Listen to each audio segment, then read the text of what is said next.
Hello student, welcome to my YouTube channel.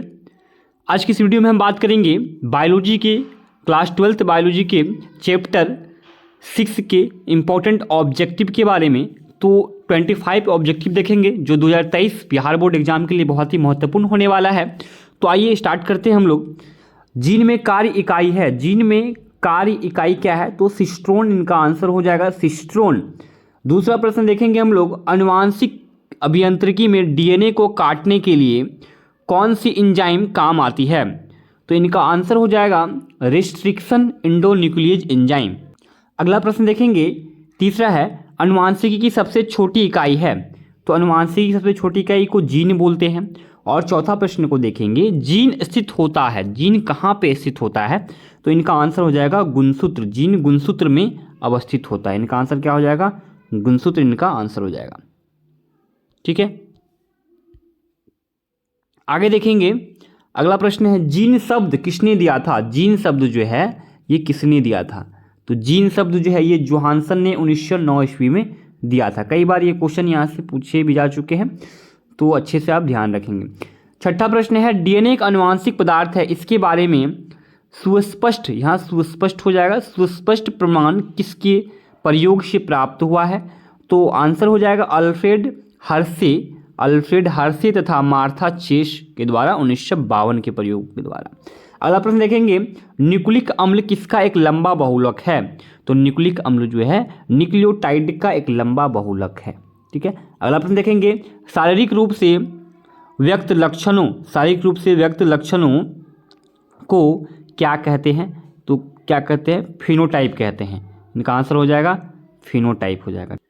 अगला प्रश्न देखेंगे, गुणसूत्र में स्थित कारक जो लक्षणों का नियमन करते हैं उसे क्या कहते हैं? उसे जीनोटाइप कहते हैं, उसको जीन प्रारूप कहते हैं। अगला प्रश्न को देखेंगे, जीन डीएनए को कहते हैं, तो डीएनए को क्या कहते हैं? तो जीन को क्रियात्मक खंड भी बोलते हैं, डीएनए के क्रियात्मक खंड को जीन भी कहा जाता है। अगला प्रश्न है, न्यूक्लियोटाइड के कितने घटक होते हैं? तो न्यूक्लियोटाइड के 3 घटक होते हैं, नाइट्रोजन क्षार, फॉस्फेट ग्रुप और पेंटोज शर्करा। तो 3 इनके घटक होते हैं। अगला प्रश्न को देखेंगे, 1869 ईस्वी में केंद्रक में मिलने वाली अम्लीय पदार्थ डीएनए की खोज किसने की थी? तो फ्रेडरिच मेस्चर ने की थी। इंपॉर्टेंट है, आप इसे याद रखेंगे। अगला प्रश्न को देखेंगे, फ्रेडरिच मेस्चर ने अम्लीय पदार्थ डीएनए का क्या नाम दिया? तो न्यूक्लियन नाम दिया। ठीक है, फ्रेडरिच मेस्चर ने अम्लीय पदार्थ डीएनए का क्या नाम दिया? न्यूक्लियन नाम दिया। अगला प्रश्न को देखेंगे, डीएनए का द्विकुंडली संरचना किसने दिया? डबल हेलिक्स मॉडल किसने दिया? वॉटसन एवं क्रिक ने दिया। कई बार यहाँ से क्वेश्चन पूछे भी जा चुके हैं, 1958 ईस्वी में दिया था। अगला प्रश्न देखेंगे, एक प्रारूपी स्तनधारी कोशिका में डीएनए द्विकुंडली की लंबाई लगभग होती है 2.2 मीटर होती है। कितना होती है? 2.2 मीटर होती है। अगला प्रश्न को देखेंगे, धनात्मक आवेशित क्षारीय प्रोटीन के समूह को क्या कहते हैं? धनात्मक आवेशित क्षारीय प्रोटीन के समूह को हिस्टोन कहते हैं। क्या कहते हैं? हिस्टोन कहते हैं। अगला प्रश्न देखेंगे, जीवाणु में एक से अधिक जीन आपस में इस प्रकार से व्यवस्थित होते हैं कि वे एक इकाई में नियमित होते हैं, जिसे कहते हैं प्रचालिक कहते हैं, ओपेरोन कहते हैं। जीवाणु में एक से अधिक जीन आपस में इस प्रकार से व्यवस्थित होते हैं कि वे एक इकाई में नियमित होते हैं, जिसे कहते हैं प्रचालिक कहते हैं, ओपेरोन कहते हैं। अगला प्रश्न को देखेंगे, अमीनो अम्ल के लाने व आनुवांशिक कूट को पढ़ने का काम कौन करता है? तो ये काम करता है टीआरएनए। कौन करता है? टीआरएनए करता है।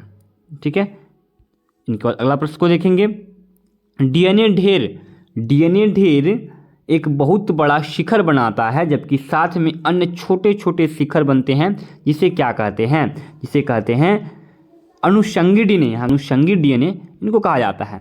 अगला प्रश्न को देखेंगे, मानव जीनों में लगभग कितने क्षार युग्म मिलते हैं? कितने बेस पेयर मिलते हैं? तो 3 × 10⁻⁹ बेस पेयर मिलते हैं। याद रखेंगे, इंपॉर्टेंट है, यहाँ से क्वेश्चन पहले भी पूछा जा चुका है। अगला प्रश्न देखेंगे, लाइगेज एंजाइम का क्या अर्थ है? लाइगेज एंजाइम का क्या अर्थ है? तो लाइगेज एंजाइम का क्या अर्थ हो जाएगा? डीएनए के टुकड़ों को जोड़ना। लाइगेज एंजाइम क्या करता है? डीएनए के टुकड़ों को जोड़ता है। तो ये टोटल 21 ऑब्जेक्टिव था बिहार बोर्ड एग्जाम के लिए, जो बहुत ही इंपॉर्टेंट है। तो कैसा लगा आपको? आप हमें कमेंट के माध्यम से बताएं। और भी आगे इसी तरह के ऑब्जेक्टिव लेकर के हम आएंगे, तो आप हमारे चैनल को सब्सक्राइब करें। धन्यवाद।